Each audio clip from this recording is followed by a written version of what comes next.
Hi there, I'm Christine Dunbar from SpeechModification.com, and this is my Smart American Accent training. In this video, we'll look at how to pronounce unreasonably and unseasonably.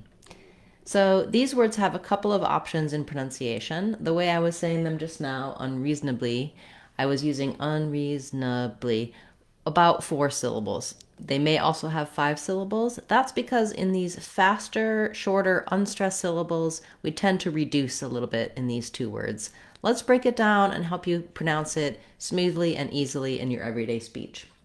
So both words are stressed on the second syllable. So in unreasonably, it's the re syllable, and in unseasonably, it's the c syllable. That means our un is going to be short and have that reduced vowel, vowel schwa. A good way to practice to get the rhythm correct is to start on the stressed syllable, and that's a word as well, so it'll help you with that word. Reasonably, reasonably, and then add your un. Reasonably, unreasonably.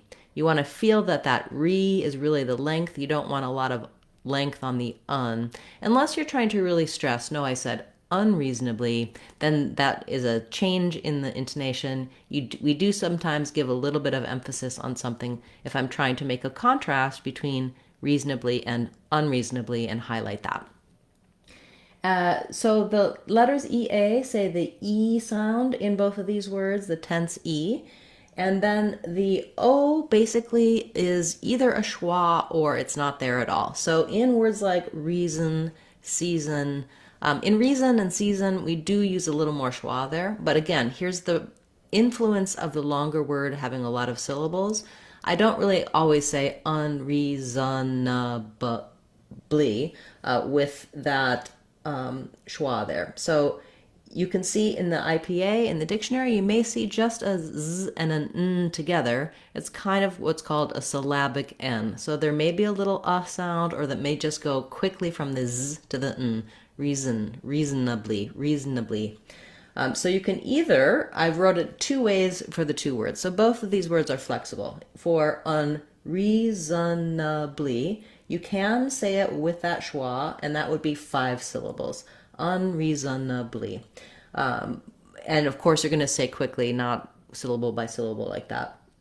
Or you can say unreasonably, or unseasonably, where that Z is going to jump a little bit more on that second syllable, and then the N is going to start the nably syllable, and that O syllable is basically just going to get dropped.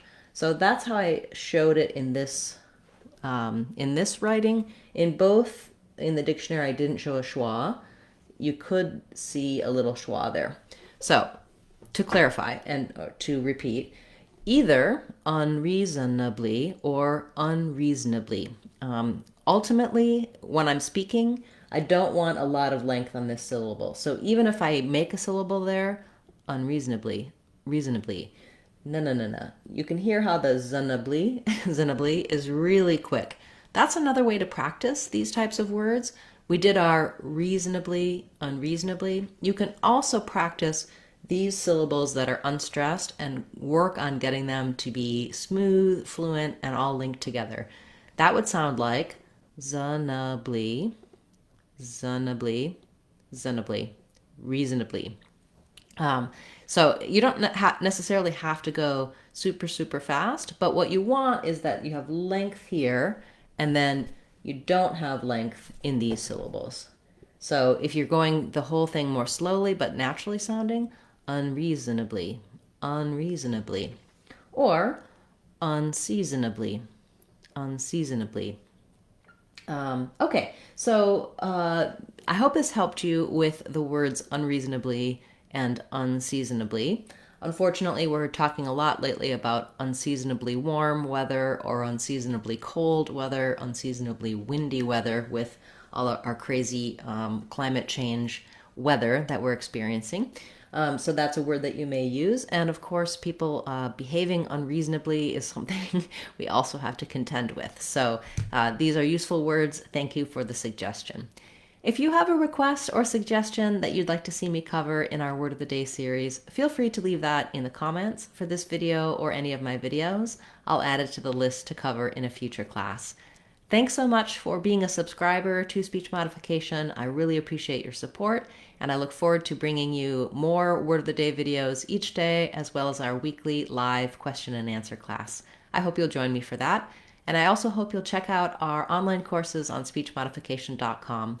All of our courses are free or available for under $2, and they're a great resource to help you build a strong foundation for American English pronunciation and American accent.